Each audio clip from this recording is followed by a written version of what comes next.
Hey, good morning, everyone. I'm Dan Garodnick, Chair of the City Planning Commission, Director of the Department of City Planning. Welcome to today's public meeting of November 15, 2023. We're going to start this morning's agenda with a vote at 545 Bay Street in Stapleton, Staten Island. This proposal would create over 80 homes, around 20 of them permanently income restricted through mandatory inclusionary housing.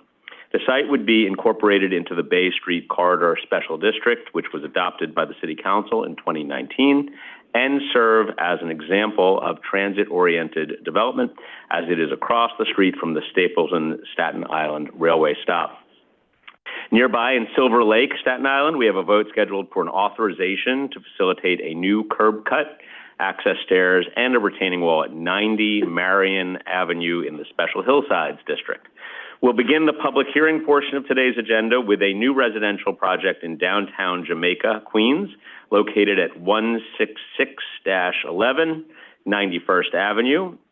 It would include nearly 30 homes, of which around 30% would be income restricted and be less than a block from the Jamaica bus terminal, an example of transit-oriented development that would give this building's tenants easy access to over a dozen bus lines, a short walk away from the fourth busiest rail station in North America. Moving to Brooklyn, the public is invited to testify on 230 Kent Avenue, a proposal in Williamsburg to build 40 homes, a dozen of them income restricted and ground floor retail. The project would be close to Domino Park, the Bedford Avenue L train stop, and the New York City Ferries North Williamsburg dock. For our last hearing today, we have 962 Pacific Street in Crown Heights, Brooklyn. This mixed-use building would include 150 homes, about 40 of them income restricted, as well as commercial and community facility space near the A and C trains and the Franklin Avenue shuttle. And finally, before we start, would just like to take a moment to wish everybody a very happy Thanksgiving next week and hope you all have a relaxing and peaceful holiday with family and friends. So with that, Madam Secretary, I am going to turn it officially over to you. Good morning. This is the City Planning Commission public meeting held remotely through the NYC Engage portal and in person in the CPC Hearing Room, 120 Broadway, Lower Concourse. Today is Wednesday, November 15th, 2023. I will now call the roll. Chair Garodnick. Here. Vice Chair Knuckles, absent. Commissioner Benjamin. Present. Commissioner Bozark. Here. Commissioner Cerullo. Here. Commissioner Crowell. Present. Commissioner Dueck. Here. Commissioner Gold is on Zoom, I believe.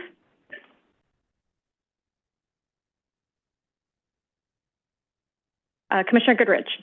Here. Commissioner Kermani is absent. Commissioner Marin is joining us on Zoom, I believe. Correct. Good morning. I'm here. Commissioner Osorio. Here. Commissioner Rampershad is also on Zoom. Here. A quorum is present. The first item is the approval of the minutes of the public meeting of Wednesday, November 1st, 2023. Great. On the minutes, I make a motion to approve the minutes of November 1st. Is there a second? Second. Thank you, Commissioner Benjamin. All those in favor, please say aye. Aye. Aye. Opposed, nay. Okay, the ayes have it. I think we can turn the volume down for the Zoomers just a smidge. Okay, great. Next up. Scheduling. Calendar numbers 1 and 2. We have resolutions for adoption scheduling Wednesday, November 29th, 2023, for a public hearing to be held in person in the CPC Hearing Room, 120 Broadway, and remotely through the NYC Engage portal. Great. On the resolutions, I make a motion to approve. Is there a second? Second. Seconded by Commissioner Dweck. All those in favor, please say aye. Aye. Aye. Opposed, nay. Aye. Great. The resolution is adopted. The next part of the calendar is the reports on page 5. Borough of Staten Island, calendar numbers 3 and 4, 541, 545 Bay Street. CD1, calendar number 3, C220426ZMR. Calendar number 4, N220392ZRR. And the matter of an application for zoning map and zoning text amendments concerning 541, 545 Bay Street. For favorable reports on calendar numbers 3 and 4, Chair Garodnick. Aye. Commissioner Benjamin. Aye. Commissioner Bozark. Yes.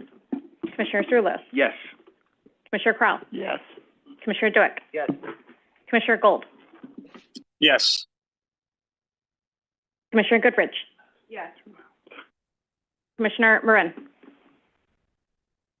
Yes. Commissioner Osorio.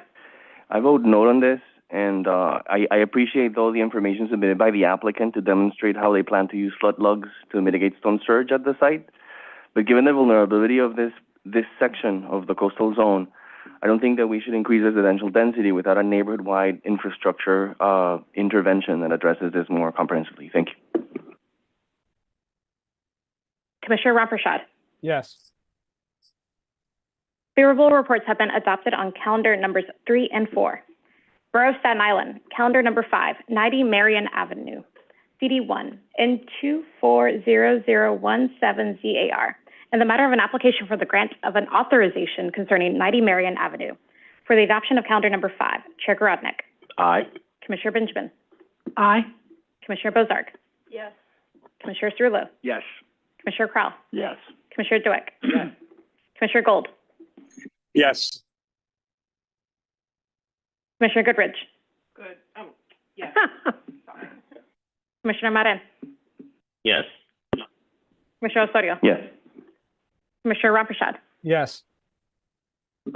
Calendar number 5 has been adopted.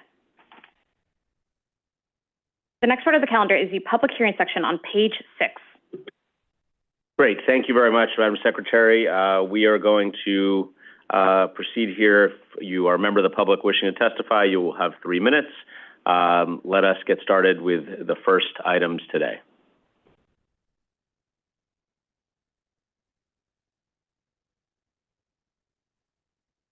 Borough of Queens, calendar numbers 5 and 6. 166 11 91st Avenue, CD12, calendar number 5, C230262ZSQ, calendar number 6, N230263ZRQ, public hearing, and the matter of applications for a special permit and zoning text amendment concerning 166 11 91st Avenue. Great. Thank you very much. We have Richard Lavelle here in the room to present for 3 minutes. My understanding is you also have others available for questions. They include Alexia Landisman, Manny Singh, Simranjit Singh, Ning Liu, and Kevin Williams. And as soon as you are ready, Mr. Lavelle, you can go ahead and proceed for 3 minutes. Great. Thank you, Chair, Commissioners. Good morning. Again, Richard Lobel of Sheldon Lobel PZ, presenting for 166 11 91st Avenue zoning special permit. Next slide, please. So the special permit here is very straightforward. The special downtown Jamaica district through section 11560 permits modifications of bulk regulations in order to allow for development that's consistent with the special district. Here, the waivers that are sought are to height and setback as included in sections 115.233 and 234 to allow for a waiver of height limitations as would be imposed by 23692. So basically, the interplay of Article 2, 23692 with the special downtown Jamaica district would limit this building to a height of 40 feet. After discussion with the department, this is clearly not what was intended for buildings in this area. In fact, this building on 91st Avenue, with 91st Avenue being the only 40-foot wide building in the entire district, is uniquely burdened by this regulation. And so we approached the department to allow for this proposed development. What this would allow would be to allow for the construction of a building which at 14 stories and an FAR of 6 would comply with the bulk regulations of the C45X district as well as with the special downtown Jamaica district. In addition, one of the great things about the application is that we are taking the opportunity to also apply mandatory inclusionary housing. So while the special downtown Jamaica district preceded the imposition of mandatory housing, here the opportunity to engage in a text amendment will allow this building to also provide mandatory inclusionary housing, which is a goal which is, of course, sought by the city generally and by this district as well. The next slide gives the calculations with regards to the building itself. We have a 13-story building plus cellar. This is a C45X district. There will be roughly 19,000 square feet of residential and 1,500 square feet of community facility, currently penciled out at a medical office. The building would rise to a height of 139 feet, and parking would be waived. There would be roughly 28 units, of which 7 to 8 would be affordable. The next slide is the zoning map. which demonstrates that this is indeed within the special downtown Jamaica district. The C45X here, which allows this exact bulk and height, encompasses roughly 19 blocks in the area. So the next slide is a tax map showing this rather small lot at roughly 3,400 square feet. And the slide after that, if we want to forward now 2 slides to the area map, I would close by saying that the building immediately to the east of us is being constructed at 12 stories with over 600 units of housing and over 280 parking spaces. Allowing for this project to proceed will allow for productive use of the site with 28 units as well as 8 of affordability. And this was approved by Community Board 12, as well as the Queensborough president. And with that, I'm happy to answer any questions. Great. Timing is perfect. So just to clarify, because I think it's all pretty straightforward here, you have a limitation for interior lots that would keep you from doing more than a 40-foot building absent a special permit here under 11560. Is that right? That's correct. And you're proposing a building that would be 145 feet in height. Is that right? Roughly 139 feet. 139. Okay. And the findings that we would be looking at here include that it's achieving the general purposes of the downtown Jamaica special district, that would encourage a lively pedestrian environment and is the only practicable way to achieve the requirements here, enhancing distribution for bulk, adequate access to light and air, and relate harmoniously to the character of the area. Correct. So if you could just spend a minute addressing why you believe the findings would be met here for the special permit, that would be useful. Of course. Thank you, Chair. So Section 11560, as you suggested, goes through these findings with regards to achieving the purposes of the special district and basically not doing harm to the surrounding environmental context. And so here, the purposes of the special district include providing much needed housing to the Jamaica neighborhood, specifically Queens Community District 12, as well as providing for density and scale within the context of the district. So unlike rezonings, which we approached the commission for, this is a special permit. And so we're not doing any harm to the context of the area.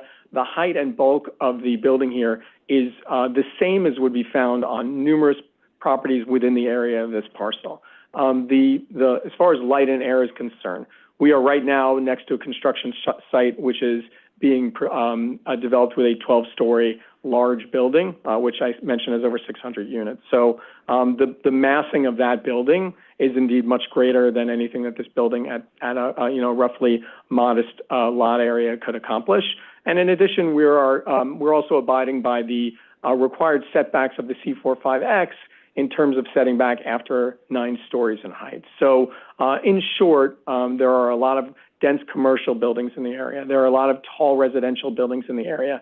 Specifically here, while a residential building is sought in terms of providing housing, without this special permit, we would be unable to fulfill one of the central goals of the district, which is to provide this housing. And I think we've really had such a great reception, just to add, at the community board and the Queensborough president. And we're just thrilled also that the department actually very creatively suggested that we bring a mandatory inclusionary housing overlay onto the site. Without that, we would not be required to provide affordability here, and it's something which, despite the small nature of the site, the community board noted was within their goals in order to really not only allow for these 8 affordable units, but for the 4 affordable units, which would be earmarked for their people. So that's kind of how we fulfill the findings. Great. Thank you very much. Let me go to Commissioner Benjamin. Hi, Richard. First, I know you've just suffered a tremendous loss, and I'd like to give my condolences to you, the Lobel family, the Lobel firm. Your dad was a giant, and I worked with him for over 40 years, and he will be missed. Thank you, Commissioner. I did watch the services, and you spoke very well. Thank you so much. But really, I think the entire commission would like to agree that your dad's loss is certainly a bigger loss to you and the firm, but to all of us in the land use field also. I appreciate that. Thank you so much. And my dad was really about making the city a better place, and so, you know, the goals of the commission were very much his own, and so I thank you for the recognition. You're welcome. And then I have one question Of for course. you. I didn't see an apartment layout. What is the size of the apartments and the distribution? Sure. So there's roughly 28 units, Right. which I understand would be primarily in studios 1s and 2s. Given the square footage of the site, they would average roughly 750 to 780 square feet.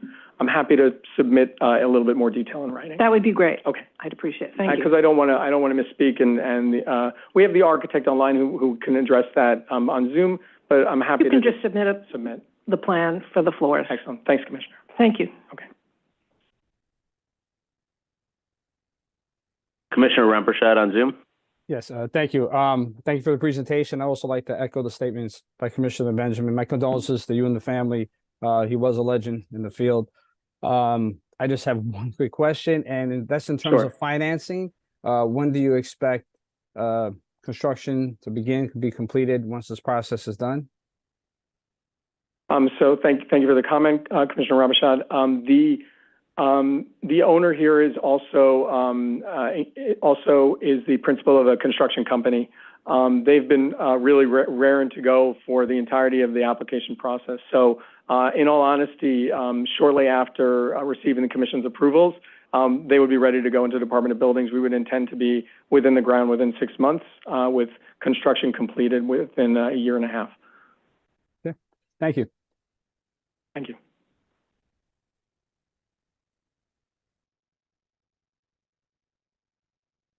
Great. Thank you very much, Mr. LaBelle. I do not see others wishing to testify on this item, so we will close the hearing on calendar number 5 and 6, 16611, 91st Avenue special permit. So thank you very much. Thank you. Okay, let's move on to the next item. Mr. Chairman, Yes. if I might, could I have affirmative votes? Yes. The Vice Chairman would like to vote on the two items that we voted on before he arrived. Yes to both, thank you. Okay, perfect. So we'll note on the disposition for 541, 545 Bay Street in favor, and then also for 90 Marion Avenue, the SNAT authorization. We'll note on the meeting minutes. Thank you. Thank you. Thank you.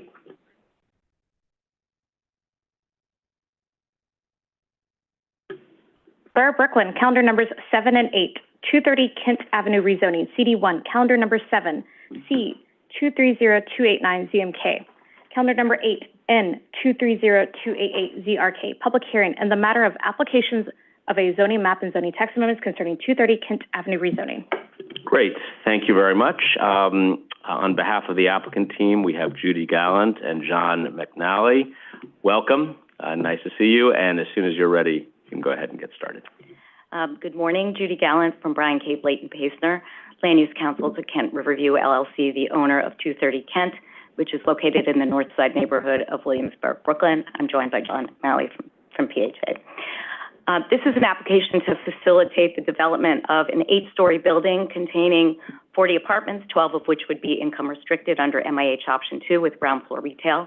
The required land use actions are a zoning map amendment to establish an MX district, pairing an M14 and R7X districts over the entirety of Block 2362, a zoning text amendment to Appendix F to establish the MIH area of the block, and a zoning text amendment, essentially clean up to include R7X in the table in ZR 12363, identifying it as a designated district within MX8 and CD1 in Brooklyn. The development site is located on North 1st Street between Kent Avenue on the east and River Street on the west. The rezoning area is the entirety of Block 2362, which consists of just 2 lots, Lot 1, which is the development site, and Lot 3 to the north. Both lots are currently vacant. This aerial photo shows the site and the surrounding context. To the west is the River Ring project site, a predominantly residential development consisting of 2 towers that will contain 1,050 dwelling units, commercial and community facility space, and a 3-acre public waterfront open space. Grand Ferry Park, Domino Park, and Domino Site A, known now as 10 Grand Street, are located to the south and southeast. The applicant-owned development site is shown on the left. It's a 5,474 square foot lot that was formerly occupied by a paint manufacturing facility. The applicant purchased the site in 2017 and remediated it under the New York State Brownfield Cleanup Program, and DEC issued a certificate of completion for that cleanup in 2021. The application proposes to rezone the site to a mixed-use district because the neighborhood has changed from a manufacturing area to an increasingly mixed-use area. The proposed MX district would facilitate the redevelopment of this vacant block at a scale that provides a rational transition between the tall towers proposed for Rivering at 560 and 710 feet on the waterfront and the existing 5 to 8 story buildings located on the upland blocks, while also allowing manufacturing uses that are permitted under existing zoning. The other lot in the rezoning area shown on the right is a 13,378 square foot lot owned by Con Edison, also vacant, shown on the right. The land uses in the surrounding area include a mix of manufacturing, retail, and residential. East of the site across Kent Avenue are 2 7-story apartment buildings shown here on the left. The block to the southeast, shown on the right, contains 3 to 7-story mixed-use residential and commercial buildings, as well as multifamily buildings and a manufacturing building as well. To the south across North First Street is a 4-story recently renovated building containing retail, co-working, manufacturing, and banquet hall uses. And further south, you can see the northernmost Domino building, which contains 332 dwelling units, as well as commercial and retail. Directly north of the rezoning area is a 6-story recently developed building containing offices, accessory parking, and a Trader Joe's supermarket below grade. Further north, shown on the right, are 7 and 40-story residential buildings. This is a side-by-side comparison of the existing zoning and the proposed zoning. The rezoning area, as well as the block to the north, were rezoned in 2021 from an M31 heavy manufacturing district to an M14 light manufacturing district to reduce the potential for heavy manufacturing uses adjacent to existing and proposed residential uses. M1 districts are typically mapped as buffers between heavy manufacturing districts and residential or commercial districts and uses, but here, as you can see, from the slide, the rezoning area is actually sandwiched between districts on the east and west that already permit residential uses, C62 on the west and a mixed-use district on the east, and a light manufacturing district on the north that was recently developed with commercial uses, and an M3 district on the south that was recently, a building that was recently renovated for co-working and banquet hall uses. So there are no heavy manufacturing uses in the area. The proposed rezoning would maintain the existing M14 designation, but would pair it with a residential district to facilitate development of a residential building that's consistent with planned development in the area at a scale that's actually already permitted by the existing zoning. So the rezoning wouldn't change the permitted manufacturing or commercial FAR of 2, but by pairing it with the R7X, it would permit residential uses with MIH at an FAR of 6, which is actually less than the 6.5 maximum FAR permitted today under M14 zoning. The proposed rezoning is consistent with the character of the area, which, as you can see from this land use map, continues to move away from its manufacturing past. The prevalent red, yellow, and peach are commercial, residential, and mixed-use buildings, respectively. The 2 river ring lots shown on the waterfront in gray will be peach one day as well, adding to the prevalence of that on the map. And the much less prevalent purple is industrial use. This is an illustrative rendering of an 8-story, approximately 33,000 square feet building containing 40 dwelling units and 3,300 square feet of ground floor retail, which could be developed under Lot 1 under the proposed zoning. Approximately 12 of the building's units would be permanently affordable under Option 2. No parking is required, and none will be provided. Oops, seem to be missing a slide, but that's okay. We believe that the proposed rezoning offers a number of benefits.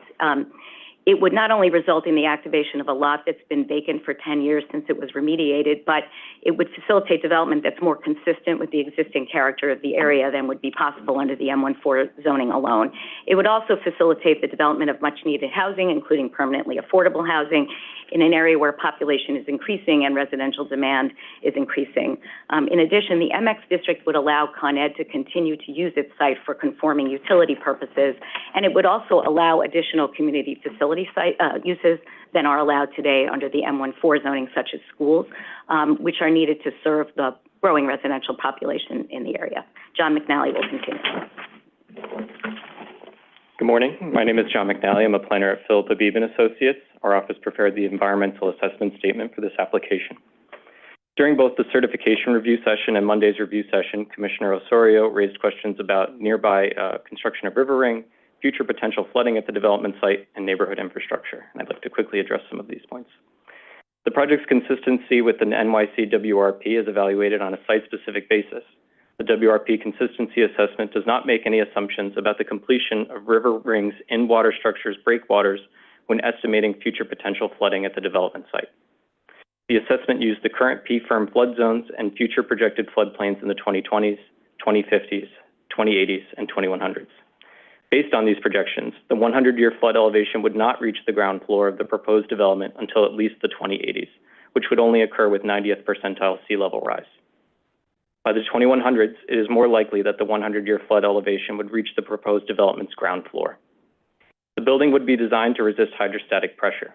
No dwelling units would be located on the ground floor, and below and at-grade mechanical equipment would be limited to the minimum amount necessary to serve utility points of entry, with the remainder within a mechanical rooftop bulkhead.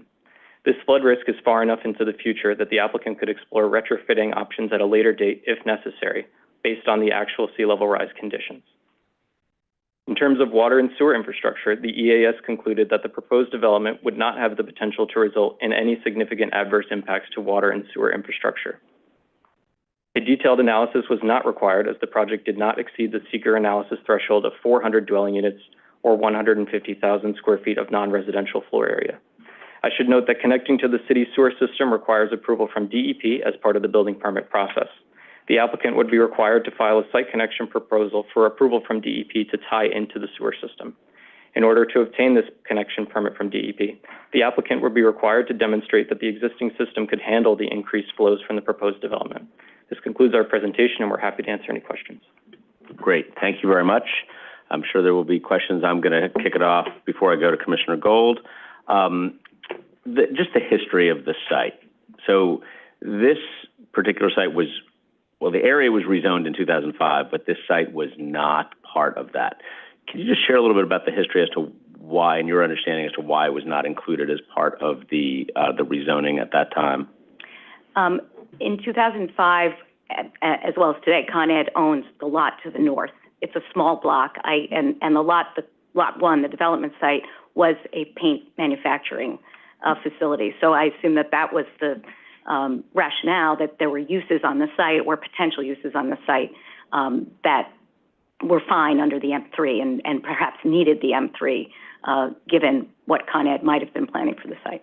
Okay, and then in 2021, there was a rezoning which changed the dynamic here to move it from M3-1 to M14 to reduce the amount of heavy manufacturing in the area and to rezone to allow for lighter manufacturing.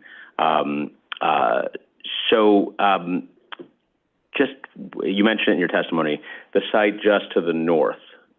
What is the current dynamic there? What is presently there, or what is, and how does that relate to this? The Con Ed site or the block to the north? I think I'm referring to the Con Ed site, which is, I think, that's on the same block and right, part of exactly. the rezoning area. That is vacant. That site is vacant. We did reach out to Con Ed, as did the department, during the pre-certification period. Con Ed did not indicate what its intentions are with respect to the site. But it is part of this, it is part of the area here that we're talking about. Yes, it is part of the rezoning area. Okay, last question. They didn't voice an objection. We told them what we were doing, but they did not share their views of what they were going to do with the site. Okay, last question here. I wanted to give you a chance to address the community board's recommendation of disapproval. I think they wanted to see more affordability here.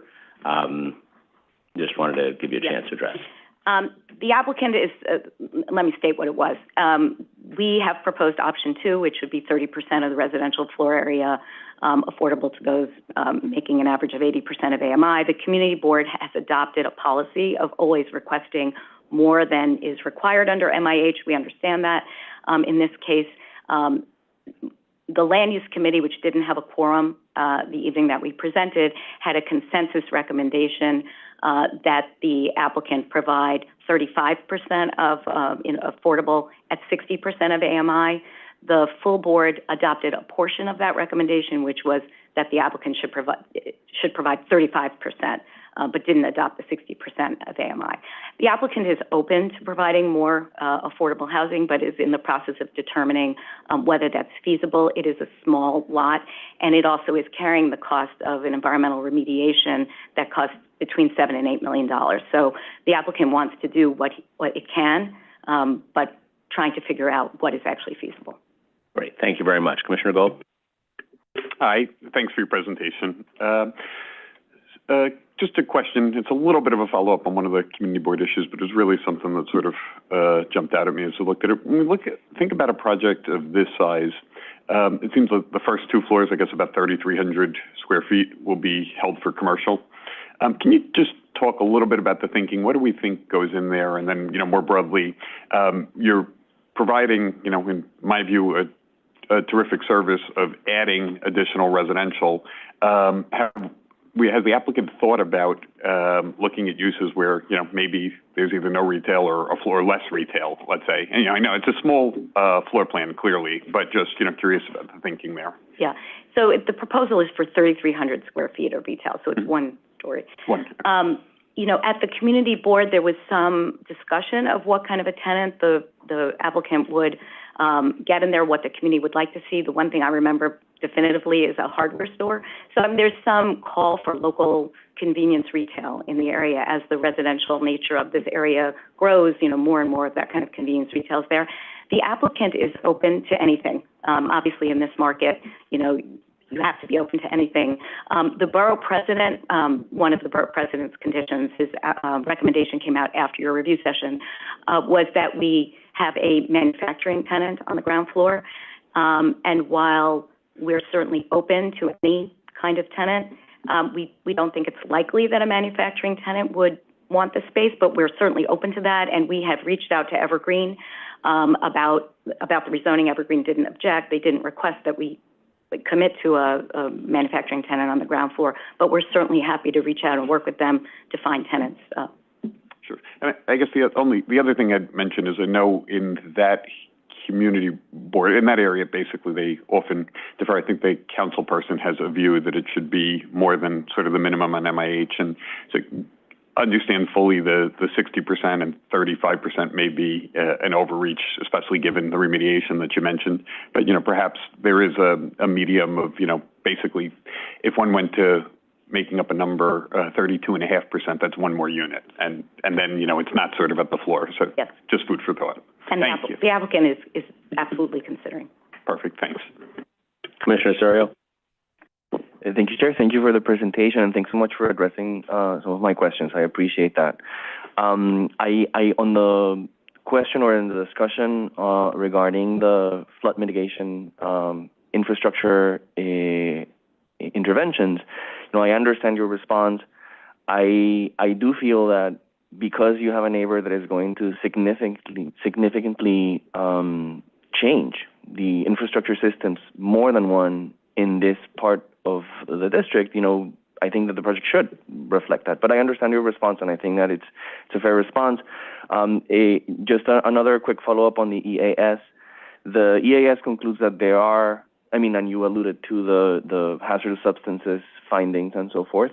And I'm wondering if you can discuss a little bit, sort of like in addition to just the E designation that this would entail, what are some of the plans to do the excavations, to maintain sort of like those contaminants in place, given the fact that you're across the street from many residential uses and so forth, in the light of potential storms that right now remain unaddressed. And so I just want to highlight a little bit sort of like the concern that, the response that you were providing, that, okay, our response to climate change is that, we're going to be above and everything that happens on the first floor, you know, we're going to lose it and that's it, is responding to the interests within the lot. But what about the neighbors? As part of the brownfield cleanup program, there was an environmental easement entered into, and that easement requires that the entire lot, if not covered by the building, which I think it actually will be here given zoning requirements, so I don't think this is an issue, but if it were not to be, the environmental easement requires that there be a ground cover so that no soils, even though it's been remediated and the soils have been removed, but nothing that might remain would get out and become, you know, friable, so to speak. It wasn't asbestos, but sorry for the analogy. So there is that. And then the environmental easement also, again, maybe this speaks more to uses on the lot, but it does not, it's a tract 4 residential restricted cleanup, which means that it can be used for multifamily, it can't be used for single family, it can't be used for vegetable gardens, and we can't use the groundwater on the site. So there is still an E-designation. I'm not exactly sure why, honestly, because this was remediated to state requirements, but OER will have an opportunity to look at the site. And in terms of construction, obviously all best practices will be followed to make sure that there's no fugitive dust and other problems that might be created. Thank you. I have another question, just to follow up a little bit on the land use rationale. So I appreciate sort of like your response to the earlier question from the chair about the Con Ed site. But I just don't understand why an MX if you're not planning to have light manufacturing. I mean, it sounds like it's been suggested to you by the board president and others that you should. It sounds like you've asked Evergreen in this case, and you know it sounds like it's okay. It would be okay, but I don't see an explicit intention to have an industrial use, and so therefore I ask why MX if it's a district that is explicitly about retaining light manufacturing. And so I guess two questions. One is, can you explain, you know, how do you respond to the recommendation to actually commit to having an industrial light manufacturing tenant beyond what you said already, which is that, correct me if I'm wrong, that you're open to it, but there's no commitment. And two, how do you respond to the recommendation to take the Con Ed site out? If you are not even sort of like aware, it sounds from what you said, of what's the future of what's the goal of that Con Ed has for the site. Why including it in the rezoning area if that's unclear? Let me address that one first.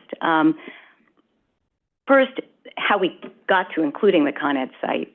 This is a small block. It's 19,000 square feet.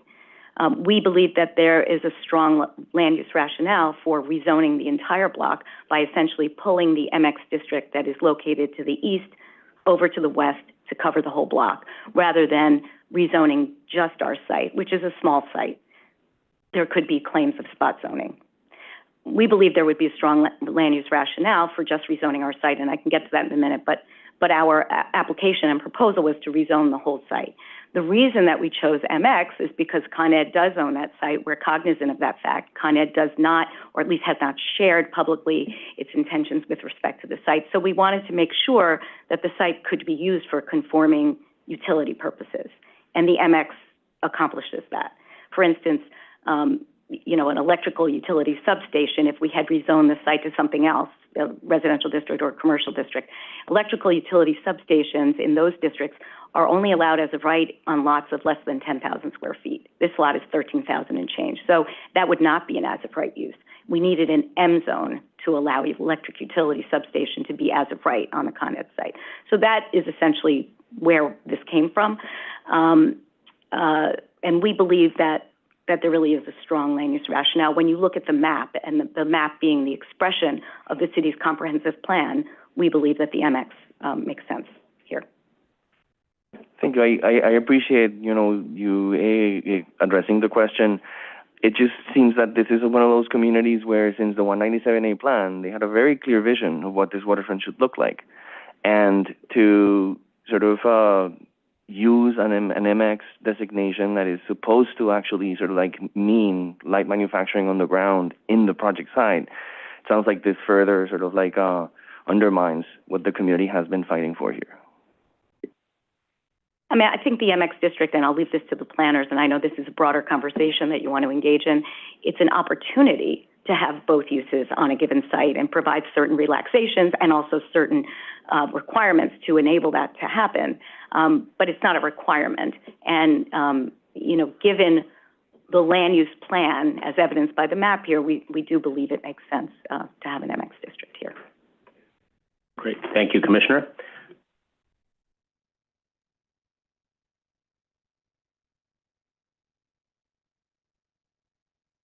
Okay. Well, thank you very much. We appreciate it. And we're going to go to, I'm sorry, before you go, Commissioner Rampersad, right under the wire, has a question for you from Zoom. Commissioner, we got you. My apologies. I'm sorry. I was debating whether to ask the question. I know you had mentioned just now that it was a significant cost to do the cleanup. I know that the Brownfield program has a tax incentive. Are you utilizing any of those tax incentives?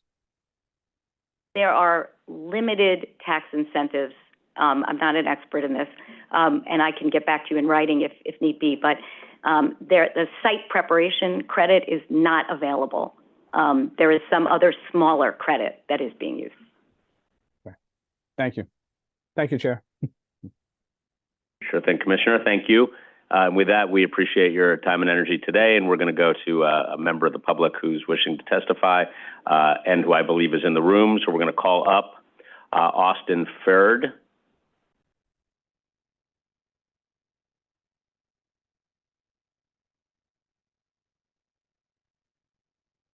Okay, my apologies. He's not in the room. We are facilitating telephonic connection here, so let's just give a second. Hello? Yes, we can hear you. Oh, is that you, Mr. Ferd? Yes, hi. I'm Austin Ferd from Community Board 1. I was actually on the Land Use Committee when we made the initial vote. We were opposed unless with 35% affordable, up from 30, at 60% AMI, up from 80. It's actually incorrect. We don't have a policy in place at this time. Yeah, can you hear me now? We can hear you loud and clear. Oh dear, I got to mute this. It's about to do that thing where you hear two things at once. So we were very pleased to receive notification from the developer of their willingness to increase the affordability percentage to 35%. And we're really hoping to see 2 more units join our neighborhood at affordable housing. And that's all that I have to comment.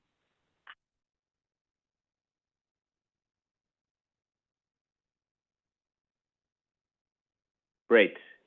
Thank you very much. Thank you. Okay, great. Thank you, Mr. Ferd. We appreciate your joining us today. And I'm going to give a last call for any members of the public who wish to testify on 230 Kent.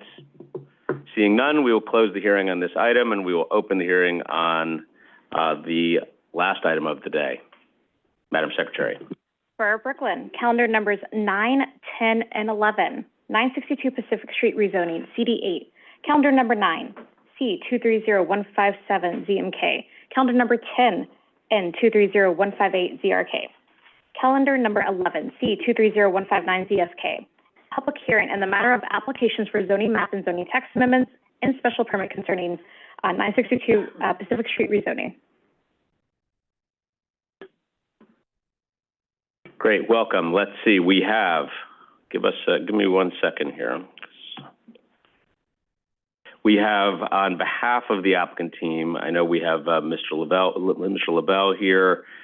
We also have a team that includes Charles Bulbul, Stephen Fabian, Nick Liberis, Kevin Williams, Bayan Baton, and Kevin Williams again. So Kevin Williams twice, one in person and one on Zoom, at least according to my notes.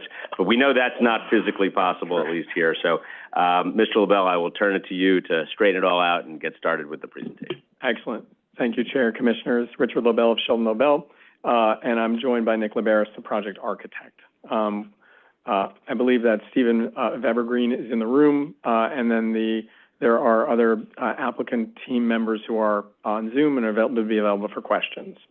So we're here to discuss 962 Pacific Street. Next slide. The next slide provides a description of the actions requested, which are three. The first would be to change the existing M11 to a mixed-use M14 R7A district. The second would be, of course, a text amendment to provide for MIH. And the third would be for 74533 special permit to eliminate the required accessory parking here. This would facilitate the development of a 9-story, 153,000 square foot building with roughly 150 dwelling units, of which 38 to 45 would be affordable depending upon the option chosen. And there would additionally be 8,500 square feet of community facility space, 8,700 square feet of commercial space, and 19,000 square feet plus or minus of gross square feet of manufacturing space. To understand the context of this rezoning in this R7A C2 in the R7A district, you would need to look at the entirety of this block. The next slide demonstrates the zoning map here, and really what you have as far as this zoning map is concerned is that we are one of now the 5th rezoning affecting frontages on this block front, and all of those prior rezonings have rezoned this block front to the same R7A equivalent. So the next slide demonstrates the exact nature of those rezonings. So you see our site in the dotted lines, the M14 R7A. To the east of us in the 1010 Pacific Street rezoning, in 2019, that was rezoned to R7A with the commercial overlay. In 2019, also to the right, and you can kind of see it in the lower right corner of the screen, there were additional lots that were rezoned to an MX, the same MX district, M14 R7A. And then to the west of us in the Pacific and Grand Street rezoning, the frontage adjacent to us was rezoned to R7A with a C24 overlay. In fact, you can see the red line delineating the site itself. A portion of that is already zoned R7A. In addition, in the 1034 Atlantic Avenue rezoning to the north, the part of that lot fronting on Pacific, also R7A. So really, when you look at the land use map, which is the next map, the area map, you can see why these rezonings have been so appropriate for this area. The next slide, please. Which is that, first of all, you have Pacific here, which is a wide, narrow street at 70 feet. Grand Avenue immediately adjacent, also 70 feet. And of course, we're just off Atlantic Avenue by 1 block at 120 feet, a recognized major thoroughfare in the area. This area is transit rich. The understanding here is that this rezoning is appropriate. So when you bookmark this, between the 2013 Crown Heights West rezoning, which rezoned roughly 55 blocks within this general area to residential districts, including R7A, and you also take a look at the AMA proposal currently before the commission, which would now allow for mixed-use residential development, you see that the rezoning that's proposed here is entirely appropriate. In fact, as you can see, of the surrounding 26 lots, 25 of those are zoned R7A, with the one exception being our lot. So really, I think that there's a recognition that this is appropriate here. The next several slides show some photos of the area, and then I would go to the next slide, which again just delineates those prior rezonings. I would just add, having been the attorney responsible for, unbelievably, all of those rezonings, that this rezoning offers more just as a factual matter than those rezonings did in terms of what the community goals were with regards to M-Crown and what they saw and see for this area, which is affordability, which is job-generating uses, which would, which is one of the reasons we're so happy that Evergreen has partnered with us on this to really allow walk-to-work opportunities, to allow for job creation, for jobs where you are able to get higher wages and not necessarily for higher educated positions. So it's really delivered a lot on that, and additionally, the applicant is offered to bind the site to that with a restricted declaration, or really more appropriately a community benefits agreement. So the next slide, and then before I hand it over to Nick Liberis, just really runs through how we fare in comparison to AMUP, which is that we come in at a FAR which is slightly lower, a building which would have less FAR, a height which is roughly 30 feet less in its max, M-Crown uses MIH option 1 and deep affordability has been requested by the community board, and a site which is also shovel ready. So the next slide, I just would add in conclusion that we do meet all of the AMUP priorities in a rezoning where we really would like to get in the ground and create these affordable units and these other units, as well as the job generating uses, as quickly as possible. With that, I would just advance the one slide to the site plan and introduce Mr. Liberis. Rich. Good morning, Commissioners. Nick Liberis, Archimera. So just to pick up on what Rich said, we have actual there's some tenants that are going to be part of the building that are community facility tenants. There's a school specifically which is going to be run by the owner. So we had a very unique condition where we could actually design to something which was going to be there. So this isn't the typical like speculative type of thing. So we found a site that had a few interesting things. One, it's overly deep. It's 110 feet deep. And then it's right next to this corner site, which is less than 100 feet deep. So what this lets us do is mass stuff on the west side of the site low. So you end up with this very interesting spatial vignette, this very interesting urban place where you get a lot of sun. It's north facing, and that's where we place the school entrance. So we have something that we think straight away recommends it, because it will be bringing something nice to the neighborhood from the streetscape perspective. So you can see over here to the left, to the west side, the building gets much lower, and then it steps up as it heads east. So this extra depth also let us do a very deep units, and we're able to do a live work, like a proper live work arrangement there, where everybody has their own little office space. So the applicants were also they were very keen to respond to the neighborhood's request to have actually large livable units. So each of these units are oversized. They have these live work dens. And if you could go to the next slide, please. So you can see here we have something that is 4.6 FAR. As Rich said, it's less than what the AMUP proposes, and we have about 150 units, and we have a little bit of there's no parking here. We were able to get it waived, and the one thing that we were asked to do was that to have sufficient loading, because we're going to be having some light manufacturing in the cellar.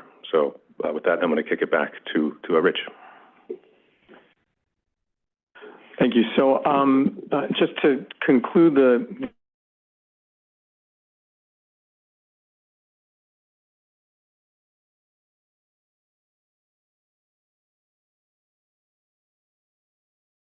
permit would eliminate parking requirements here. We note that, again, this is an area which is well served by public transportation with many options for subway and bus service. The environmental findings here were satisfied. This will not cause traffic congestions, and the streets surrounding the site are adequate to handle the minimal traffic generated, as well as the discussion with regards to peak hour vehicular demand, which will be met by available on-street parking and nearby private facilities. So I would just conclude, having been involved with this area for the last several years and these prior rezonings, that the community board here has been instrumental in shaping and formulating their vision for this area. This project really is really the first project on Pacific where the applicant has come forward to meet those goals and really exceed those goals that have been set forth by Community Board 8. There is an early childhood education center which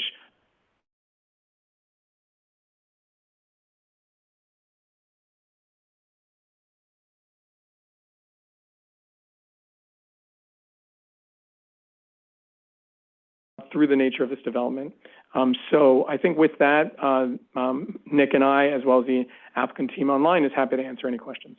Great. Thank you very much. And I know there are questions for you. Before I go over to Commissioner Benjamin, let me just start where you left off on Community Board 8, because we agree, and we've really been excited about our partnership with the Community Board, local council members, in developing a vision for this area through the AMUP plan on Atlantic Avenue, but of course, which would cover the site that we're talking about here. So I have two questions for you. I'm just going to throw them both at you, and you can address them however you wish. One of them is, knowing that there is a neighborhood plan coming down the pike and, pretty imminently here, why proceed with this now, as opposed to waiting to allow it to be incorporated in? And if the answer is not that it is different somehow from what the plan would allow it to do, why don't you also explain how you think it fits into what is currently being proposed and contemplated in the AMUP plan? We discussed this here, as I'm sure you know, at the review session, but since we are in the public hearing portion, I also want to ask you directly as to how you think it fits into what is currently proposed. So those are the two questions I have. Thank you. Chair, there's two real ways to answer that question, and one is with the personal experience of the applicant and the applicant team, and the second would be with regards to the greater land use context and why we think it fits. With regards to the personal outlook of the applicant and the applicant team, this is an applicant who has owned this site, and the family has operated the site for decades. This is, not a recent acquisition, a developer who just comes in. And so it's meaningful for them to move forward on their application to develop the site, and they've done so in the face of a rather challenging process. So when they started out this application process, they actually filed their application and were in the queue at the same time as the Atlantic Avenue rezonings, which were previously approved by the commission.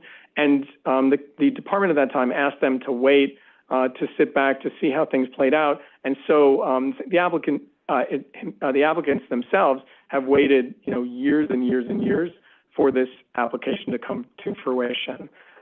What they're proposing here in terms of what they're providing comes closer to not only their vision, but also their vision is shared by the community board, which is that the application were to wait and were they to adopt the rezoning which is coming, would not be required to, nor would it likely provide the extent of the community-centered amenities that are focused here, specifically the Early Childhood Education Center, which at 10,000 square feet is a very meaningful contribution. There is outdoor space for children to be able to play, adjacent to the space. The proposed unit sizes, the opportunity to do, in light of COVID, to have more work from home opportunities. This is a building which was really kind of artfully and eloquently designed in order to address what are some of the local concerns, as well as what the applicant wanted to see for their site. So the first thing is that on a personal level, they've been involved for this process for years and wanted to see this approved and the building to be approved as was intended. In addition to that, they face some severe financing restrictions on the site. As the commission can imagine, carrying the site for this number of years carries with it great financial burdens. And so we all know that ULURP is not set in stone. There are modifications along the way. To the extent that they can have this approved now and potentially be in a position to build sooner rather than later, this is more likely to get built. If it were not the case, if they could wait, it is likely they would lose that opportunity on the site, given their financing concerns, and may lose the site as well. So this is a very real-world concern for them. But I would just add, in terms of the larger context, in terms of AMUP, the proposed rezoning that city planning has proposed for the area-wide rezoning is extremely similar to what is proposed here. In fact, I would say that at a 5 FAR versus a 4.6 FAR, it's substantially similar. The 3.9 residential FAR, which would be permitted under city planning's rezoning, closely parallels the 4.06 FAR that would be proposed for the site. So, there's not such a great variance there, but I would say that while we understand currently that 125 feet, as an example, is okay for height, the community board may have, certain feelings around that and around that height. And so what we're really relying on here is the fact that this commission has previously approved 4 rezonings on this block frontage and has made findings in terms of those rezonings that have basically said this is exactly what should be built on this site and in this immediate area. This block, there are 4 commission reports which say that an R7A equivalent here with residential, mixed use, ground floor commercial is appropriate for this stretch of frontage. And so, you know, we are members of Community Board A. We look forward to engaging in the larger process of the area-wide rezoning. But as far as the immediacy of the concern of the applicant, as well as really what they've longed for years now, that's the reason that they chose to proceed on their current application. Thank you very much. Let me go to Commissioner Benjamin. Yeah, thank you very much for the presentation. I was concerned, you were mentioning that you're looking at providing larger units that allow for work, live, and how many with the income restricted units, would they also be work, live, and what size and distribution would they be? So, all of the income restricted units would have the similar layouts and such and similar opportunities for work live. I'm going to defer to Nick to discuss some of the particularities with regards to the design. Yeah, sure. So, yeah, the way that it's being currently contemplated, they would all have this, but this is also something where when you go back and forth with HPD, as everything gets like cooked further, we can't say that every single unit will have every single thing, and this is true for the market rates as well, because right now it's still very, very schematic. You have to stick in structure, you have to stick in mechanicals. There's all this stuff that you have to kind of mix in. So the intent is to give everybody everything, but you know, there's always compromises. Okay, but I guess my concern is in looking in part at the racial equity. Yeah. It's not clear to me that the existing population needs or desires that type of space as much as a space with 2 or 3 bedrooms. Mm-hmm. Is this space where that live-work option could be, bottom line, does it have windows? They often don't. They often don't. That's yeah. So because, yeah. I'm just concerned in your thinking that the space may not be as useful for current community residents who are looking for family housing, mm-hmm. And that might influence who would want to apply for these apartments. Mm-hmm. Is there any fix that we can think of that would allow for families to occupy this space in a conforming legal way? I mean, I understand that a family can put a kid in a room without any windows and can call it anything they want. Yeah. But in terms of how we're thinking of setting it up, it just seems in an area that has families that we're not really providing family housing.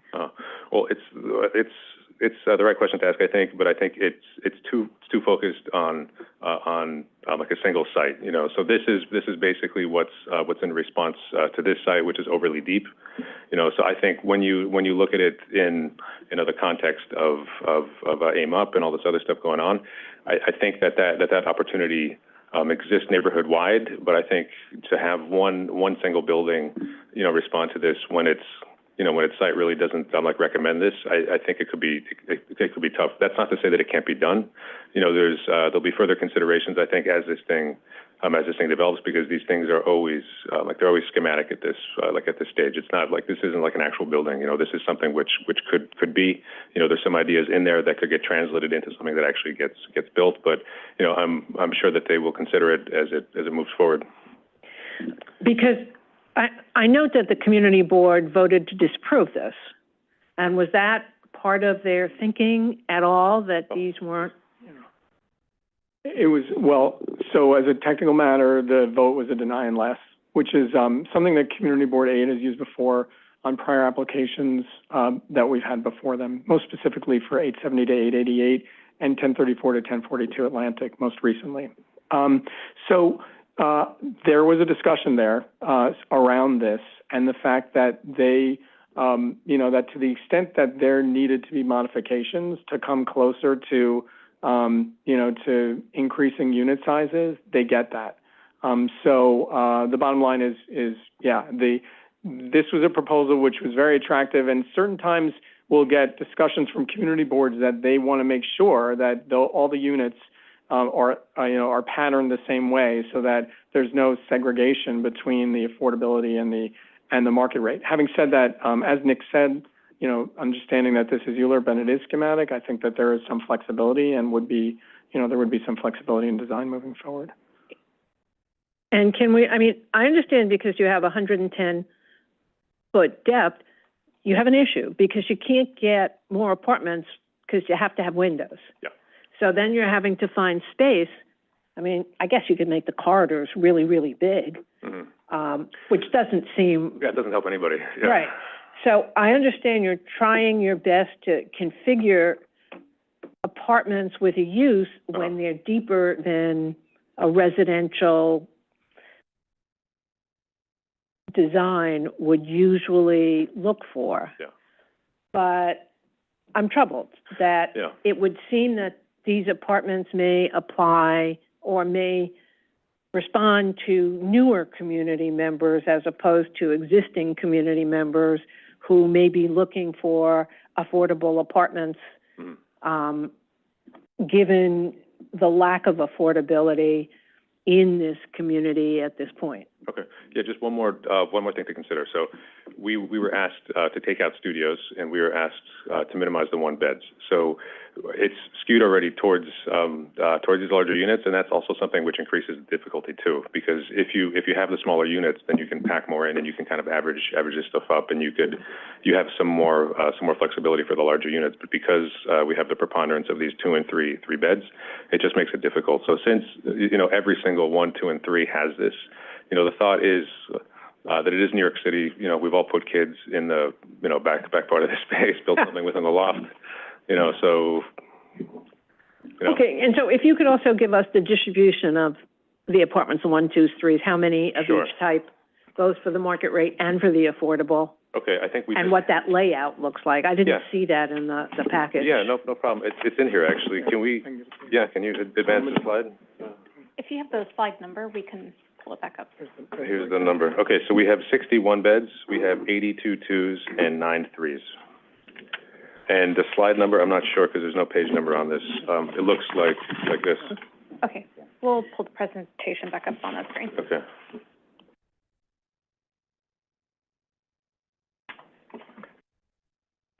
Yes, we can just see, how these get laid out. And it's exactly what like what you think it is. It's back towards the back of the unit. So yeah. Oh, next. Oh yeah. Oh, thank you. So you can see here everything red. Those are all the home offices. So and they're quite large too. This is something where because we're in MX zone, this is the only place DOB would let us get away with this. Otherwise, they would push back and say, like you're trying to sneak in another bed. So. But yeah, so we think this is a halfway decent solution, to what the neighborhood's asking for. They were very supportive of this. They had issues with other stuff. This is not something that they questioned.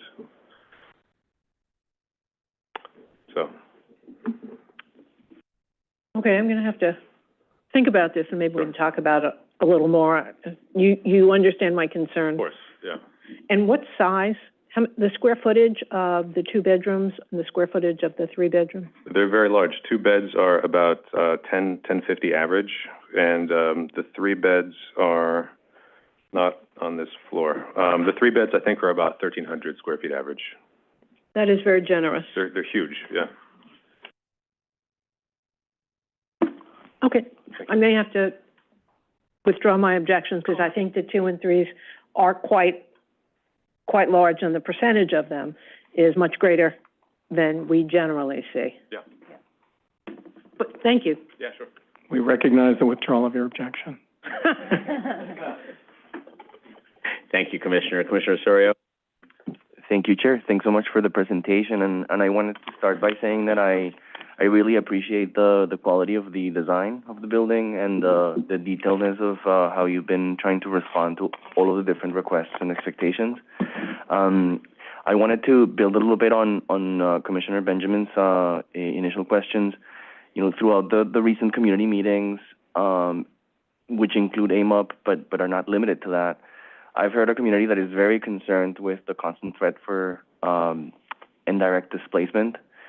And, as Commissioner Goodrich mentioned on Monday, in this case, we're talking particularly about a massive displacement of African American, non-Hispanic families. And so, I just wanted to ask or highlight something that I've also heard in those conversations, which is that, okay, so a lot of families have been displaced, but how are these plans actually planning or attempting to bring them back?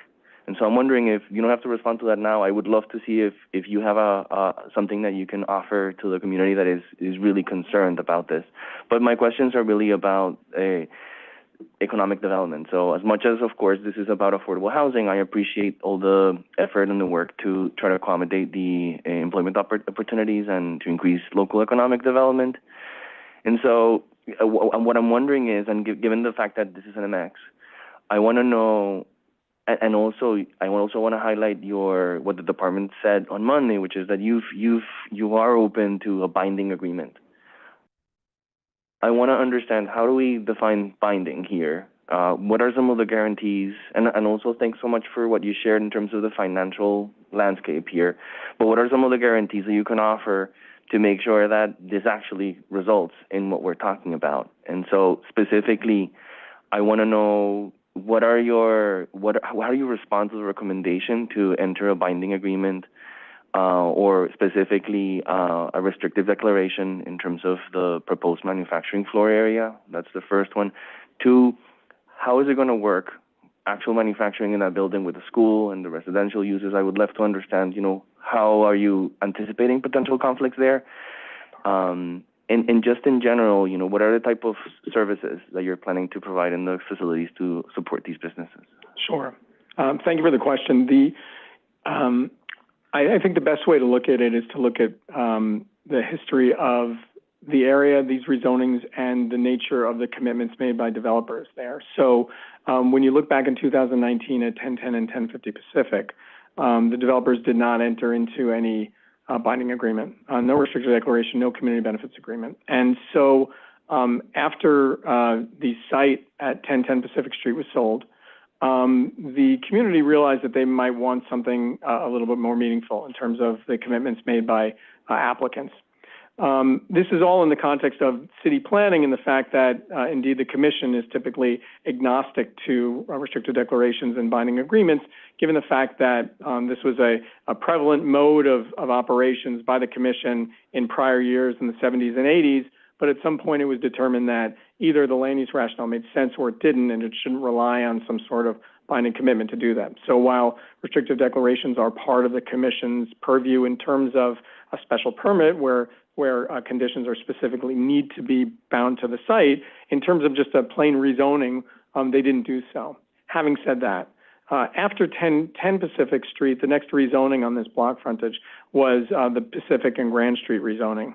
And that applicant did indeed make a binding commitment in the form of a community benefits agreement. That community benefits agreement was also echoed in both the 870 to 888 as well as the 1034 to 1042 Atlantic Avenue rezonings. And so Community Board 8 has a nonprofit, Friends of Community Board 8, which is specifically designed, or one of its goals is to bind applicants to promises made during this process. So again, while this is, there's nothing that's been recorded to date and it's been discussed, this applicant has agreed with the community board that they would enter into a binding agreement in the form of a community benefits agreement, or CBA. In addition to that, the parties to the CBA would likely include, at a minimum, Evergreen, which here is, we have a representative here. I won't speak for them, but the community board in their resolutions requested that Evergreen, in essence, administer the light manufacturing space in a similar way that an administering agent would administer the affordable units, that Evergreen have kind of some oversight and control over that space. So I think with regards to the CBA, that's kind of where we would be in terms of how we would bind the applicant. And then I guess, Nick, if you wanted to discuss the interplay of some of the uses. Yeah, sure. Thanks, Rich. So if I could go back to the presentation. So we have a very long site, so what we're able to do is just spread out all of the accesses. So To the far west of the site, we have all of the school and after school stuff. So is this a laser pointer as well? Maybe. No. All right. So to the left, you can see that we have the entry for the light manufacturing over here, and then we have the school next to it. We have the residential lobby, and the big heavy use that we don't want to mess with the school is the loading entry over here to the far east of the site. So everything is, kind of parsed out across the site. So there's no real overlap. So safe for the kids. It's good for the loading, and we think it's a good solution. So with regard to the cellar, I mean, you have right now, it's, just white box space as the market demands, this will be divvied up. But right now, it's mainly this M-Crown light manufacturing use. Thank you. One quick follow-up question. So what type of light industrial uses are you anticipating in there? And is that going to be specified somehow in the CBA, or what's the level of, what is your, can you say more about that? Rich could speak more to that, Community Board 8 and its M-Crown committee kind of specified M-Crown uses. And I think, again, without speaking for Evergreen, I think that it would be light manufacturing space that would be, that could coexist with residential and community facility uses. So there's specific use groups that they've designated, which essentially kind of just gear you away from retail and towards, although the term is somewhat, controversial, makerspace and such, which would be compatible with an opportunity for, nothing as far as extensive or industrial loading and unloading, but could, peacefully coexist with other spaces here. And again, I know Evergreen is far more able to kind of describe some of that compatibility than I would, so we might want to defer to them as far as that discussion. Thank you. I appreciate that, and I think that that's clear. It's just that it's very little of this plan tells me that what is the type of light industrial that we're sort of like talking about, or how are you committed to this other than just saying maybe, and depends on what Evergreen says. We would definitely, the CBA would encompass the manufacturing space. So thank you. I appreciate that. Thank you, Commissioner. Stephen, why don't you come up and? Yeah, can we have Stephen come up? Yeah, he's part of the applicant team, so. Yeah, I think so. Go ahead. Identify yourself. Hi, I'm Stephen Fabian from Evergreen, part of the applicant team. Just to speak on your question, while it's hard to say what the project in this state, things that we've talked with the team about include garment manufacture, jewelry making, light home goods, home goods and potentially light woodworking, things of that sort, which would be more compatible than like a heavy spray booth, heavy noise, things like that. Great, thank you very much. Commissioner Goodrich?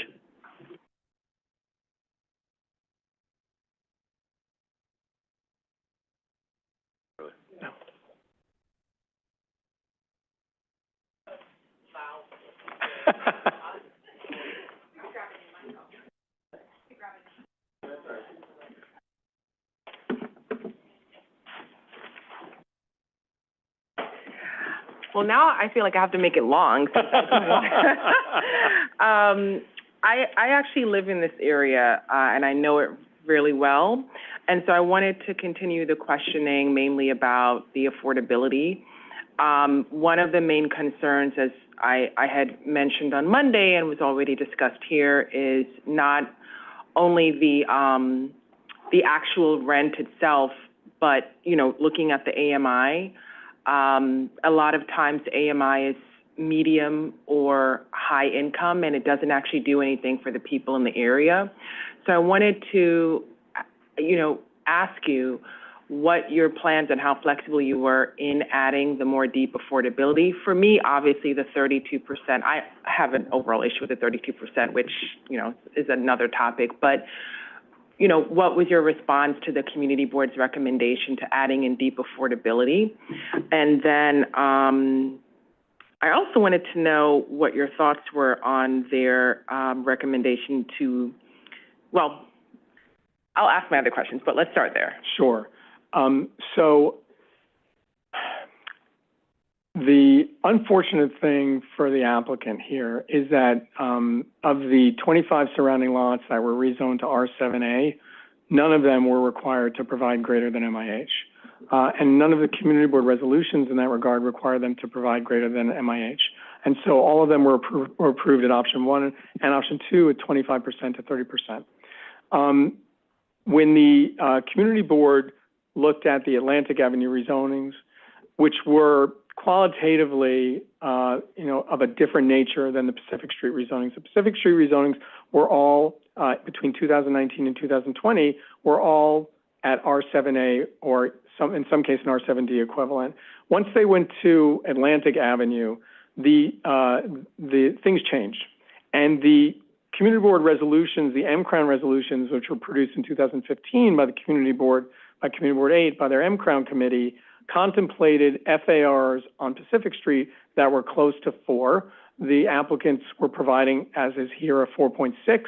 So that compatibility basically translated into, we're going to keep them to MIH, ask them to do M-Crown uses, and leave it at that. When they went to Atlantic Avenue for the 870 to 888 and 1034 to 1042 Atlantic Avenue rezonings, they asked for a lot more. And at the time, Councilmember Crystal Hudson was a new council member and codified that in terms of a larger ask, 35%, and deeper affordability. Yeah. So we have a lot of contentious projects that come before the commission, and when the community board and residents are not sold on it, what tends to happen is there's a stall, there's a back and forth, and then in the end, for many of them, the applicants and developers choose to add in more affordable units. And so I understand what is the MIH, the designated MIH, but what I'm asking is whether you, as a developer, which you can, if you wanted to add in deeper affordability, if you'd be willing to do that. Because you don't have to just, sure. You can also just on your own follow, we can have you can have the back and forth with the community, and then in the end, right. They say no to the project, there's a big dust up, and you can wait till the end, or now, we could, so what I'm asking is whether the applicant here would be willing to do that. I think so, Commissioner Goodrich, but I don't think it would be a result of the discussions by this commission. I think that would come in as a discussion when we went to the council, because, again, like we've negotiated these with this increased affordability with Councilmember Hudson before, and I know, given her immediate history on these rezonings, she asks and gets more. So I don't think that the commission, is necessarily in that same position, because, we're, as far as we're concerned here, we're looking at land use. But I will tell you from the applicant side that they have requested and have the opportunity to do more. I can't necessarily say what that is right now, but I know it will end up being more. Okay. And then the community board recommended to provide $50,000 to a local community-based organization for anti-displacement services. Yes.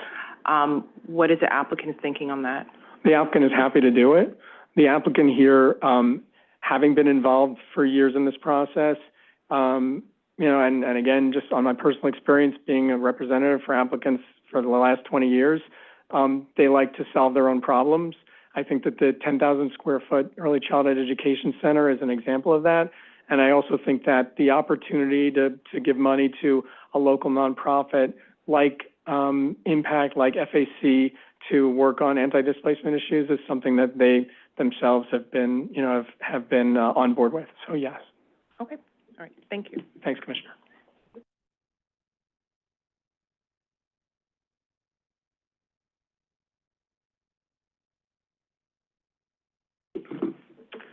Okay.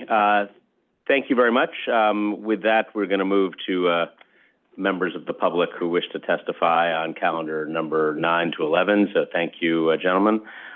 We are going first to Elizabeth Canella.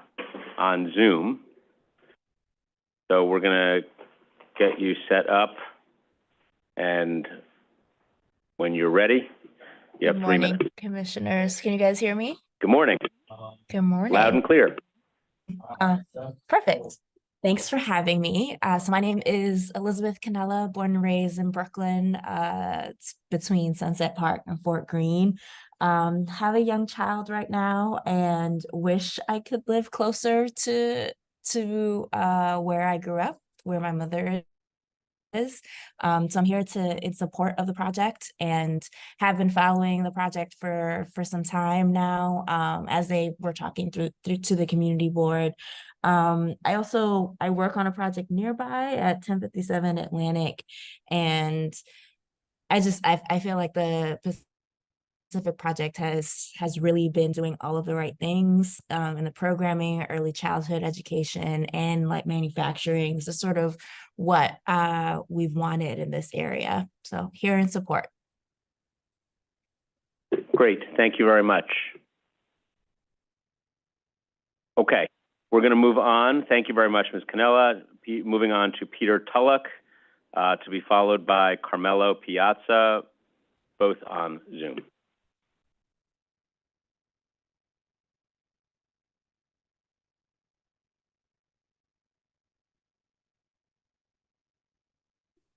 Hello, good morning. Good morning, Mr. Tulloch. If that is you, you can proceed whenever you're ready.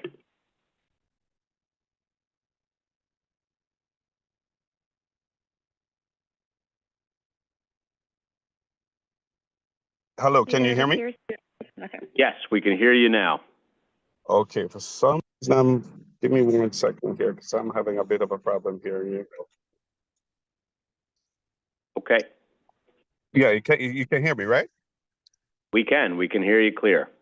Okay, good morning. My name is Peter Tulloch. I'm a longtime resident of Clinton Hills, and I also own a cultural performance center on Nostrand Avenue, between Park Place and Sterling. I'm here to show my support for this project because I think it's definitely what we need as the neighborhoods grow. As a long-term community resident and small business owner, I think this project is going to be great. I am definitely interested in all of the different things that's being spoken about, and I was very informed a while ago with some of the conversation as it relates to, the different commercial opportunities, small businesses, that kind of stuff.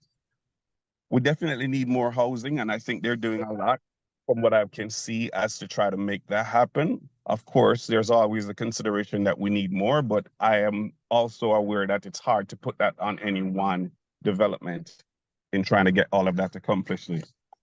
The construction jobs and the opportunities that it provides also is going to be great for the neighborhood. And as I'm, operating my business not too far from the space, I am very welcoming of, the projects that allow, we were talking about minorities, but affordable housing to more affordable housing so we can keep people in the neighborhood. And, basically, I just think it will be a great thing. So I would definitely hope the commission would consider this and favorably. And if I can lend any other word to this in the future, please let me know. Thanks.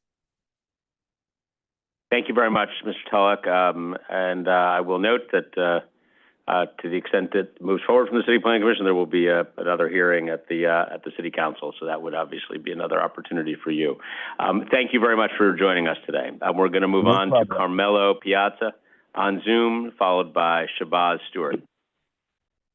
It appears Carmelo is not in the Zoom room. Great. So let's move on. We will move on to Shabazz Stewart. And if Mr. Piazza joins us back, we will put him back on the list. Hi, can the commission hear me? We can. This is Shabazz Stewart. I am a lifelong, resident of Brooklyn, but I've lived also a third of my life in CB8. I have spent, that time mostly on Pacific Street. Grew up at 1600 Pacific Street. Lived in my adulthood at 1150 Pacific Street. I'm a member of the AIM-UP steering committee on M-Crown. I started a business in the community. We built secure bike parking citywide. So we're based at 1000 Bean. just down the street. And this project really, struck a chord with me on several levels. I got priced out of the community in 2021. I live in Flatbush now. It's the only place nearby the office that I could really find, affordable housing that was within my timeline. I desperately would love to get back to the Franklin Avenue area where I grew up, or to Washington Avenue, where I spent a lot of time growing up. I can't. At this point, the prices are astronomical. I think about the comments that I heard earlier about who is utilizing, work from home, live work facilities, and like, are people from the community even doing that? Well, that's me. I work from home 3 days a week. These kinds of apartments, these opportunities to reside in the district and the area would be great for people like me and people that I grew up with. So that's something that deeply resonates with me. But also, when we talk about light manufacturing, the company that I founded and I'm the CEO of today, that kind of makerspace is perfect for us. So we receive infrastructure, not heavy infrastructure, but light infrastructure. Right now, we have to have it shipped to Bayonne or Newark, right? We would love to have it shipped to a loading bay near our office at 1000 Dean, but makerspace in Brooklyn right now is deeply unaffordable. So when we talk about these kinds of amenities in the abstract, they actually matter to real people in the community. So as you can probably tell, I'm very much in support of the project. On Pacific Street, as I was being priced out, they're just empty lots. This project right now, the project area, the project site is an empty lot. I can't emphasize how deeply frustrating it is to be priced out of your community and to walk down the street where knowing that you desperately need housing and to have conversations about empty lots that have been sitting vacant for literally decades. And so, I'll end my comments there, but I'm very much in support of the project and I hope that the commission decides favorably. Great. Thank you very much. We appreciate your being with us. Let me move on now to Daniel Wong, who I believe is here with us in the room. Mr. Wong, welcome.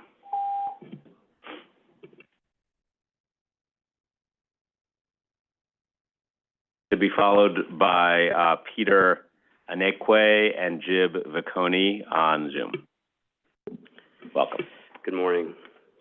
Good morning.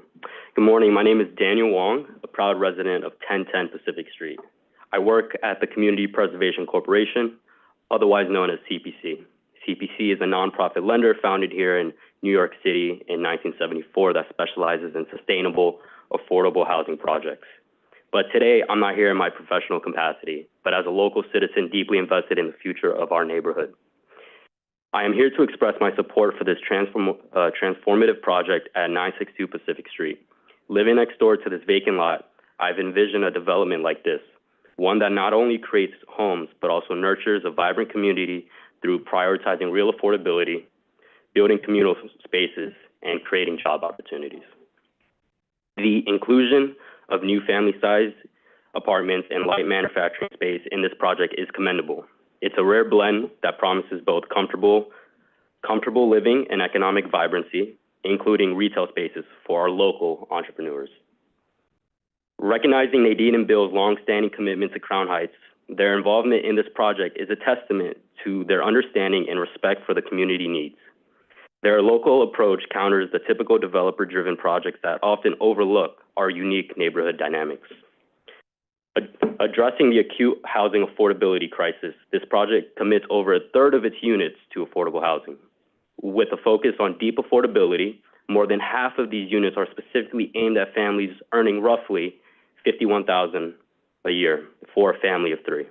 This ensures that the benefits reach the most in need within our community, families. This project's innovative inclusion of light manufacturing space pays tribute to Crown Heights' rich manufacturing history. This not only preserves our local heritage, but also promises well-paying job growth, aligning with the neighborhood's long-standing identity. The 962 Pacific Street project echoes our community's voice, especially in its dedication to an early childhood education center. This center is not only just a facility, it's a commitment to our children's future, offering accessibility, quality childcare. It stands as a symbol of our neighborhood's dedication to nurturing the next generation of New Yorkers in an affordable and inclusive manner. In closing, the 962 Pacific Street project stands as a beacon of thoughtful, community-centered development. It resonates with my personal beliefs and the collective aspirations of our community. I believe this development will enrich our Crown Heights neighborhood in ways that go far beyond the physical structures it creates. Thank you, guys. Great. Thank you very much, and thank you for being with us here today. Let me move on to Peter Anekwe, who is present in the room. Okay. Terrific. Be followed by Jib Vacconi, Jay Marcus, Brooke Safford, and Daniel Lebor. Welcome. Welcome. Ladies and gentlemen, my family has been in this community since 1969. I remember the various phases that the complexity, the look of the neighborhood has taken. At our Community Board 8 meeting, I spoke up strongly for the vote to be done to allow the developers to be able to move past the sticking point in which the community members were quibbling over a few percentage points in affordable residences being accommodated. What they're doing is great for our community. They're going to provide us a wealth of features in their development that we need. You know, I mean, there was a time when you couldn't walk down Franklin Avenue. I lived here. I know. I mean, you know, for people who are on the outside looking in, you're seeing the work that's being done and you're marveling at it and you're like, wow, the new neighbor. There was a time when Franklin Avenue was desolate. My family used to live, my parents rather, may they rest in peace, used to live on Vanderbilt prior to moving to our current residence. All right? I'm in support of what they're doing. You can't get everything in the whole package. If you ask me, as I've conveyed, if you can find a way to add in some parking, because I look beyond what's going on I'm looking beyond the fact that there's affordable, transportation, people eventually go and buy cars at some point. And so we have an issue in the neighborhood, but that's not going to stop me from supporting them. That's not going to stop me from supporting them. Their project needs to be looked upon as an example for moving forward, because as they noted, that was not the case in the past. There are binding agreements, there are things that's being done now that should be used as a template for moving forward in future projects. All right, thank you. Thank you very much. We really appreciate it. Okay, let us move on to Jib Vacconi and Jay, and the next Jay Marcus on Zoom, if they're there. Hi, good morning, Chair Garodnick and Commissioners. My name is Gib Vacconi. I'm a member of Community Board 8. I'm testifying on my own behalf today, however, not the community boards, but for the last 10 years, I've been involved with facilitating the M-Crown process at Community Board 8. And like Mr. Stewart, I was also a member of the steering committee that helped produce the community recommendations for the Atlantic Avenue mixed-use plan. First, I'd like to thank all of the members of the public who've testified before me. I can't tell you how much it means to hear the support of something that the community has worked so hard on. And all of you clearly understand the goals and appreciate them, and that means a lot to me personally. So I'd like to thank you all. Second, I'd like to address a question that was previously asked by the chair about why move forward now with this project, given that a neighborhood rezoning is in the offing. And the reason for that is that this is a better framework right now than what the Department of City Planning has put together for the Atlantic Avenue mixed use plan. There's an ability to get better affordability through a community benefit agreement. The project is less dense than is proposed under the DCP AIM-UP draft framework. And it's making a commitment to light manufacturing, which is a cornerstone of the community's M-Crown proposal. Unfortunately, the DCP AIM-UP framework does not include such a commitment, even though we've worked closely with the Department of City Planning for almost a decade. So this project delivers on the community vision in a way that DCP's AIM-UP framework does not. And for that reason, I hope it not only moves forward, but is considered a model for modifications that should and can be made to the draft AIM-UP framework. I'd like to mention a few things that I'd like to see the applicants pursue with respect to a community benefit agreement. First, I'd like to see that the commercial leases are approved by Evergreen as a function of that agreement. I would like to see better affordability. I would like to see MIH option 2 removed from this application and MIH 3 added, and a commitment for affordable housing under MIH 3 to provide the deep affordability we need to get people in this community stable, permanently affordable housing. And I would like to see this, the applicants also commit to anti-displacement funding to help address some of the continuing problem in this neighborhood of tenants who are being forced out of their homes through the cost of housing and sometimes through the actions of unscrupulous landlords. Finally, I'd like to note that the applicants have been participants in the M-Crown process since nearly its inception, and I very much appreciate their. Sorry, it sounds like it automatically cut you off when you were saying some nice things. We're very sorry, but we did hear the substance of everything that you said, so we really appreciate it. And of course, really do appreciate the partnership that we've enjoyed with Community Board 8, and we'll look forward to continuing to work with you on this and AIM-UP going forward. So thank you very much. Let me move next to Jay Marcus, followed by Brooke Safford.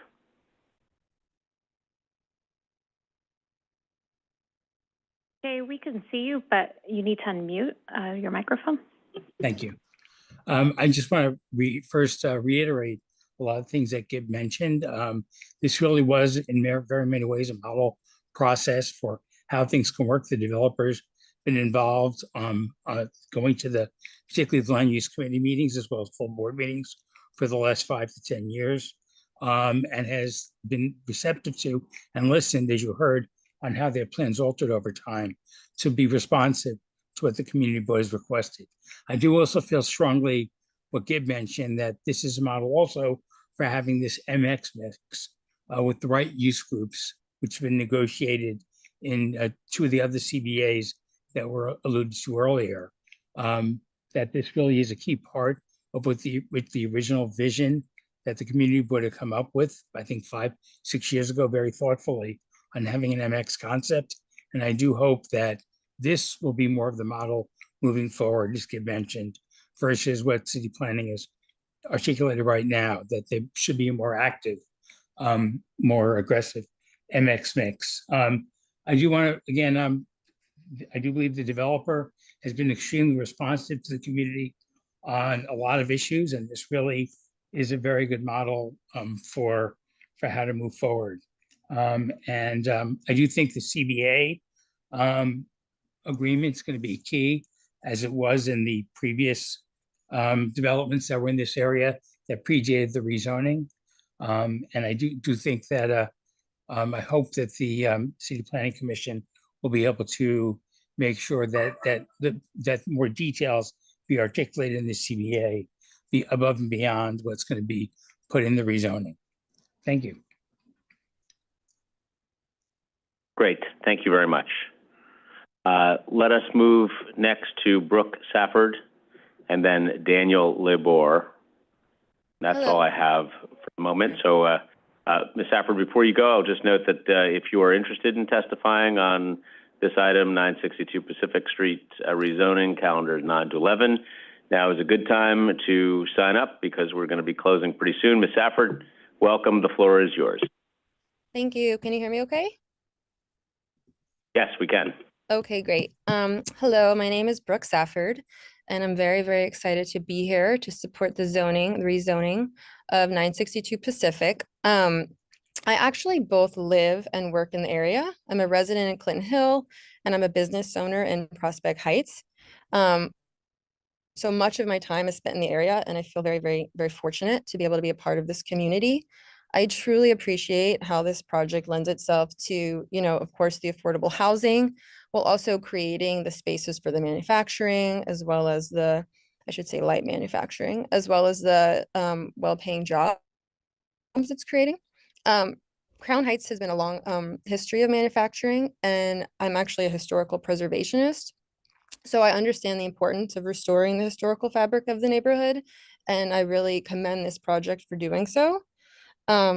These unique features, allow potential tenants to live and work in the area, as I'm, very fortunate to be able to do that. And I think it also really strongly complements the retail space for the small local businesses. In addition, I think the community space being dedicated to the early childhood education center is really important. It really addresses a really critical issue that I see happening for the lack of childcare. And I think this project just really truly delivers for the community on all fronts. And I just genuinely cannot express how much I really think we need every aspect of what has been presented here today. Thank you so much. Great. Thank you very much for being with us. Let me move on to Daniel Libor. Hi, can you guys hear me? Can everyone hear me? We can, yes. Hi, yeah, my name is Daniel Libor, and I worked in Prospect Heights for almost a decade, and I'm a longtime Brooklyn resident. I'm here to support the proposed project in 962 Pacific.